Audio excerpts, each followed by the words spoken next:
سلامن طعنان من تخاتتلتي مدبات معكل قلقل سبورت نلومي حاموس عسران حموشتن مسكرم زدالنا يو قدامي زور تحستو مدبنا علتاو فتساميتات سبورت انهو مكتتالكم بخبرن عدم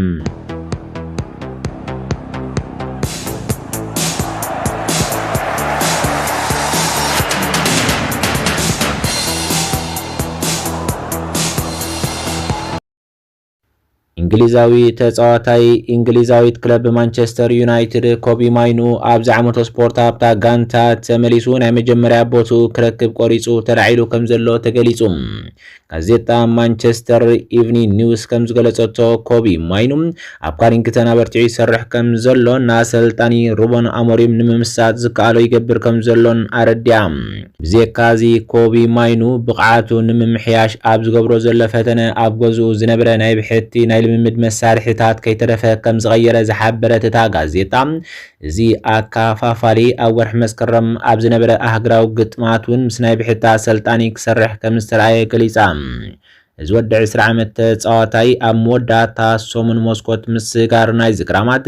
ብለጋሕ ካብ ዩናይትድ ክወፅእ እኳ እንተደለየ ዩናይትድ ግን ሕቱ ኣይተቐበለቶን በአንጻር ናይዚ ኮቢ ማይኑ ብወገኑ ካብታ ናይ ቁልዕነት ክለቡን ሓዋሩ ክወፅእ ከም ዘይደልየን ኣብ ኣገዳሲ ዓመቶ ስፖርት ዝርዑ ደቃይቕ ክረክብ ክብል ብልቃሕ ጥራሕ ክወፅእ ከም ዝደሊ ንክለቡ ሓቢርዋ ነይሩ እጅግን እዚ መንሰይ ተጻዋታይ ብልቃሕ ክወፅእ ዝነበሮ ድሌት ኣብ ወንዚፉ ኣወንታዊ ግብረ መልሲ ንምሃብ ኣብ ዋንጫ ዓለም 2026 ሃገራዊት ጋንታ እንግሊዝ ወኪሉ ክጻወት ብሓይሊ ናብ ጋንታ ዩናይትድ ንምእታው ኣተኪሩ ይሰርሕ ኣሎ እዚ ተጻዋታይ ኣብ መዛዘመ ጸወታ ዩሮ 2024 አንጻር ስፓኛ ክጅምር እኳ ክኢሉ እንተነበረ ኣብ መስከረም ኣብ ዝተኻየደ ኣህግራዊ ግጥማት ግን ምስ ሃገራዊት ጋንታ እንግሊዝ ኣይተኻተተን ኣሰልጣኒ ሃገራዊት ጋንታ ቶማስ ቱከል ድማ ኣብ መደባቱ ክሳተፍ ናይ ጸወታ ግዜ ከም ዘድልዮ ገሊጹ እዩ ስለዚ ዝመጽእ ክራማት ንሃገራዊት ጋንታ እንግሊዝ ወኪሉ ናብ ዋንጫ ዓለም ምኻድካ ንኮቢ ማይኑ ዓቢ ድርኺት ከም ዝኸውን ኣይሰሓትን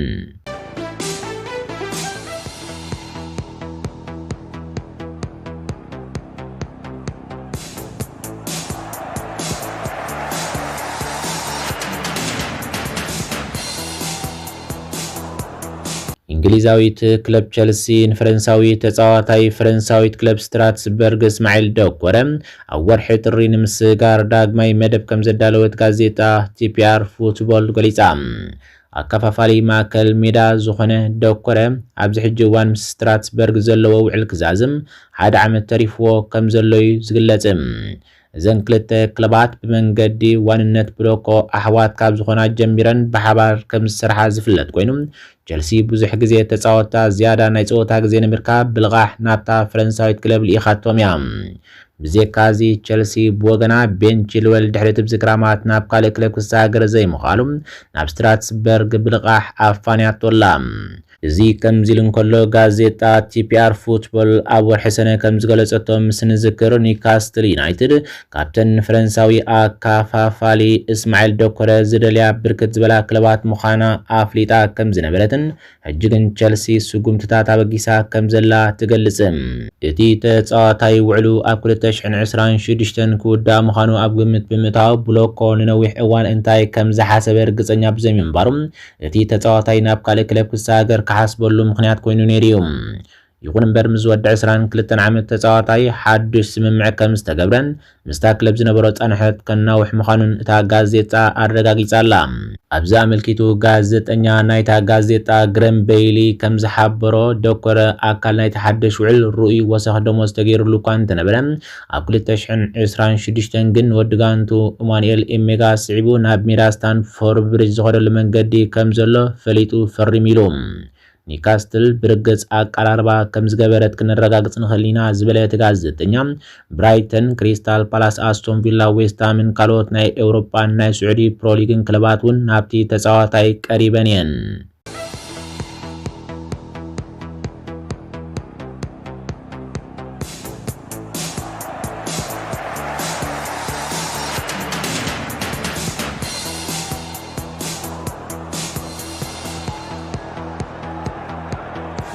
እንግሊዛዊት ክለብ አርሰናል ተጻዋታይ ክለብ ጁቬንቱስ ኬናን ይልዲዝን ምፍራም በአንደበት ተገዳስነት ከም ዘርአየት ኣብ ኢጣልያ ዝወጹ ጸብጻባት ኣመልኪቶም እዛ ሚኬል አርቴታ ዝዕልማ ጋንታ መጻይን ዝግበር ስጉምቲ ናብ ወከልቲ ይልዲዝ ክትቀርብ ድሉቱ ምዃና ክሕበር እንከሎም እንተኾነ ግን እዛ ቃይ ክሳብ ሰነ 2029 ኣብ ውዕሉ ስለ ዘሎ ምስ ጁቬንቱስ ምስማዕ ከጸግማ ይኽእል እዩ ብዘካዚ ኢጣልያዊት ክለብ ጁቬንቱስ ብወገና ካብ ካልኦት ክለባት ዝመጽእ ተገዳስነት ንምክልኻል መጻኢ ዕድል ይልዲዝ ብዝያዳ ነዊሕ ግዜ ንምውሓስ ዕላማ ብምግባር ክሳብ 2030 ዝጸንሕ ውዕል ክትገብረሉ ኣብ ግምት ከም ዘእተወት ይግለጽ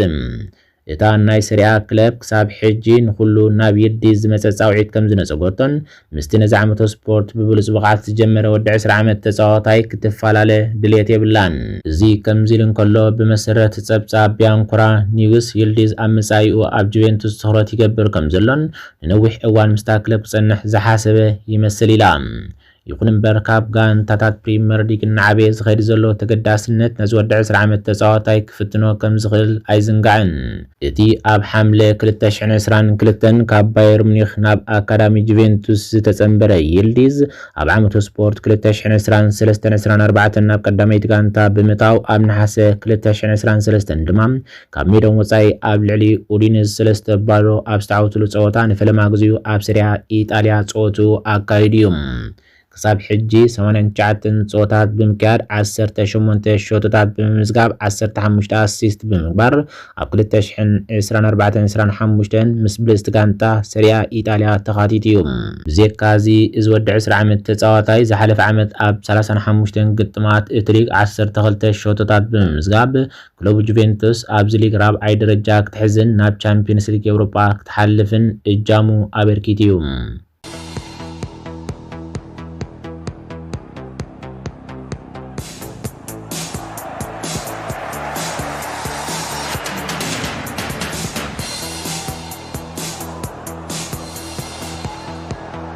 እንግሊዛዊት ክለብ ማንቸስተር ዩናይትድ ሓንቲ ካፕተን ኣብ ዝመጽእ ዓመት ንሃሪ ኬይን ናይ መፋትሒ ዓንቀጽ ኣማልየን ኣብ ደንበን ክሪኦ ዝሓስባ ዘለዋ ክለባት ፕሪምየር ሊግ ከም ዝኾነ ተገሊጹ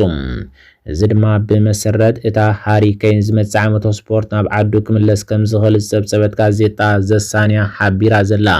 እቲ እንግሊዛዊ ተጻዋታይ ኣብ ክራማት 2023 ካብ ቶተንሃም ናብ ባየር ሙኒኽ ካብ ዝኣትሩ እንዳሓር ኣብ ጀርመን ኣብ ዓወት ብምዝጋብ ዳርጋ 100 ሾቶታት ብምቑጻር ኣብ ዝሓለፈ ዓመት ባየር ሊግ ቡንደስሊጋ ክትዓትር እንከላ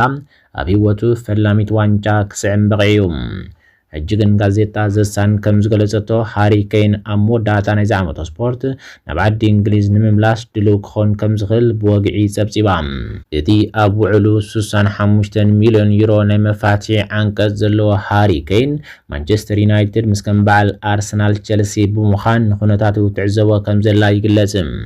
ብፍላይ ማንቸስተር ዩናይትድ ድሮን ቤንጃሚን ሴስኮ ንምትካብ ግምት ብምታው ልዕል ተገዳስነት ከም ዘለዋ እቲ ጸብጻብ ይገልጽ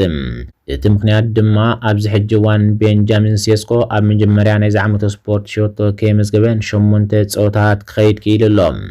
ማንቸስተር ዩናይትድ ነዛ ኣጥቃዒ ካብ አርቢ ላይፕዚግ ንምፍራም ክሳብ 85 ሚልዮን ዩሮ ኣብ ዘውፅትሉ ኣብዚ ስሎቫንያዊ ተጻዋታይ ዓቢ ተስፋ ነይርዋ እዩ ብዘካዚ እታ እንግሊዛዊት ክለብ ንነዊሕ እዋን ቁጥር 9 ኣጥቃዒ ክትረክብ ኣብ ዕዳጋ ኣብ ዝነበረትሉ እዋን ኣብ መወዳእታ ንቤንጃሚን ሴስኮ ምርካባ ንህልውን መጻእን ዝኸውን ክኾብ ከም ዝሓዘት እምነት ኣሕዲራያ ነይራያ ይኹን እምበር ኣብ ሜዳ ኦልድ ትራፎርድ ዝጀምሮ ህይወት መሰረት ብምግባር ቤንጃሚን ሴስኮ ናይ መወዳእታ ናይ ምስጋር ስራሕ ማንቸስተር ዩናይትድ ክኸውን ይኽእል ዝብል ስክፍታታት ክለዓል ግድን ኮይኑሎ እዚ ኣጥቃዒ ኣብ 2025-26 ምስ ማንቸስተር ዩናይትድ 6 ግጥማት ምስ ስሎቫንያ ድማ 2 ጸወታታት ኣካይዶ ሓንቲ ሾቶ ከመዝግብ ኣይከኣለን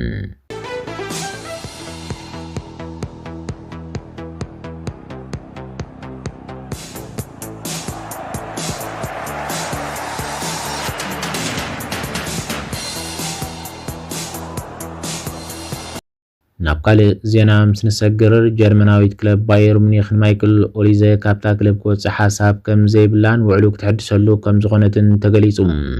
እዛ ክለብ ካብ ቻምፒየን ፕሪሚየር ሊግ ክለብ ሊቨርፑል ኣብዚ ፍረንሳዊ ናይ ክንፊ ተጻዋታይ ተገዳስነት ከም ዘሎ ከም ዝፍለጠትን ነዚ ድማ ብንጥፈት ክትቃለስ ድልውቲ ከም ዘላ ይግለጽ። እቲ ተጻዋታይ ኣብ ክራማት 2024 ካብ ክሪስታል ፓላስ ናብ ባየር ሙኒክ ድሕሪ ምሻቶም ናብ ዓዲ እንግሊዝ ንምምላስ ዘመልክት ምስ ሊቨርፑል ምትእስሳር ጸኒሕዎ እዩ። እንተኾነ ዋላ እኳ ውዕሉ ክዛዝም 4 ዓመት ተሪፍዎ እንተሎ ባየር ሙኒክ ግን ድሮን ኦሊዘ ሓድሽ ውዕል ክትገብረሉ ትዘራረብ ከም ዘላ ስፖርት ቢልድ ሓቢራ።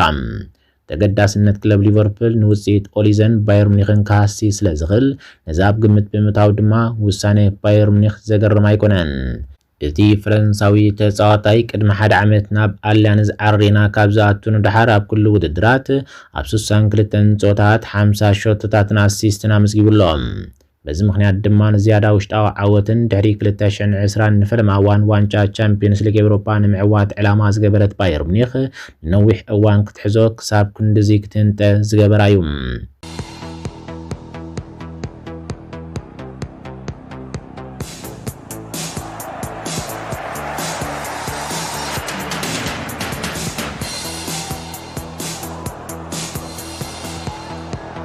ኣብ መወዳእታ ድሕሪ ናይ ትማሊ ግጥማት ዕጫ ራብዓይ ዙርያ ኣብ ዝወደቐሉ ናይ ዝሓለፈ ዓመት ዕውቲ ዋንጫ ካራባ ካብ ኒውካስትል ዩናይትድ ኣንጻር ቶተንሃም ከቢድ ፀወታ ክተካይድ ዕጫ በፂሕዋ። ኣብ ወርሒ መጋቢት ንክለብ ሊቨርፑል ኣብ መዛዘሚ ፀወታ ብተዘካሪ ህሞት ዝሰዓረት ማግባይስ ትማሊ ረቡዕ ምሸት ንናይ ሊግ 1 ክለብ ብራፎርድ ሲቲ 4-1 ረቲዓታ ነይራ። ነዚ ገፊሕ ዓወት ዓስባ ድማ ኣብ ሜዳ ኣንጻር ክለብ ቶተንሃም ዝካየድ ፀወታ ኮይኑ እታ ናይ ለንደን ክለብ ወገን ኣብ ሳልሳይ ዙርያ ኣብ ዶንካስተር ሮቨርስ 3-0 ተዓዊታ ወፅያ ነይራ። ብዘካዚ ኣብ ናይ 16 ጋንታት ፀወታ ናይ ፕሪሚየር ሊግ ክለባት 3 ግጥማት ዘካይዶ ኩሉ እዩ። ኣብዚ ድማ ኣርሰናል ንብራይተን ኣብ ሜዳ ክትንግዳያ፣ ሊቨርፑል ንክሪስታል ፓላስ ኣብ አንፊልድ፣ ወልቭስ ድማ ኣብ ሜዳ ምስ ቸልሲ ክጻወታየን። ግጥም ክለብ ሊቨርፑል ምስ ፓላስ ድሕሪ ኣብ ወርሒ ነሓሰ ዝተኻየደ ናይ ኮሚኒቲ ሽልድ ፀወታ ድሕሪ ሂደት ኣዋርሕ ጥራሕ ኣብ መንጎ ዘንጋንታት ዝካየድ ሳልሳይ ግጥም ክኸውን እዩ። እዚ ማለት ከዓ ኣብዚ ሰሙን መወዳእታ ኣብ ሜዳ ሰልሃርት ፓርክ ዝካየድ ናይ ሻድሻይ ሰሙን ናይ ፕሪሚየር ሊግ ግጥም ክህሉ እዩ። ኣብዚ ውድድር ንማንቸስተር ዩናይትድን ሼፊልድ ዌንስዴይን ቀቲላ ዝሓለፈት ግሪምስቢ ታውን ኣብ ሜዳ ኣንጻር ብሬንትፎርድ ክትገጥም ዕጫ ሂብዋ ኣሎ። ኣብ ካልእ ፀወታ ድማ ሬክስሃም ኣብ ሜዳ ምስ ካርዲፍ ሲቲ ኣብ ትፃወተሉ እዚ ኣብ ሜዳ ሮስኮርስ ዝካየድ መሳጢ ፀወታ ናይ መላእ ዌልዝ ጉዳይ እዩ። እታ ኣሰልጣኒ ፊል ዝመርሓ ጋንታ ትማሊ ሰሉስ ምሸት ንሪዲንግ ክስዕራን ከላ ካርዲፍ ድማ ናይ ፕሪሚየር ሊግ ጋንታ በርሊ ብዘገርም መንገዲ ገሊፋታ እያ። እዚ ከምዚ ኢሉ እንከሎ ናይ ሊግ 1 ክለብ ዊኮም ወንደርስ ንፉልሃም ክትዕድማ ከላ ስዋንሲ ሲቲ ድማ ንማንቸስተር ሲቲ ክትንግዳ ምዃና ተፈሊጡሎም። እቲ ናይ ራብዓይ ዙርያ ፀወታት ካብ 27 ጥቅምቲ ጀሚሩ ሙሉእ ሰሙን ዝካየድ ክኸውን እዩ። ሓፈሻዊ ኣርሰናል ኣንጻር ብራይተን፣ ግሪምስቢ ታውን ኣንጻር ብሬንትፎርድ፣ ስዋንሲ ኣንጻር ማንቸስተር ሲቲ፣ ኒውካስትል ዩናይትድ ኣንጻር ቶተንሃም፣ ሬክስሃም ኣንጻር ካርዲፍ ሲቲ፣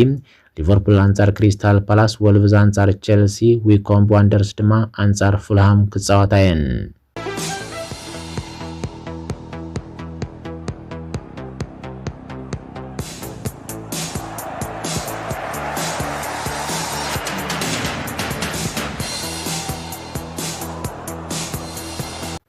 ዝኸበርኩም ተኸታተልቲ መደባት ማዕከል ጎልጎል ስፖርት ንሕጂ ዝበልናዮ መደብ ነዚ ይመስል ነይሩ። ስለምክትታልኩም ኣዚና እናመስገንና ኣብ ቀጻሊ መደብ ካልእ ትሕዝቶ ክሳብ ንራኸብ ሰናይ ይኹንልና።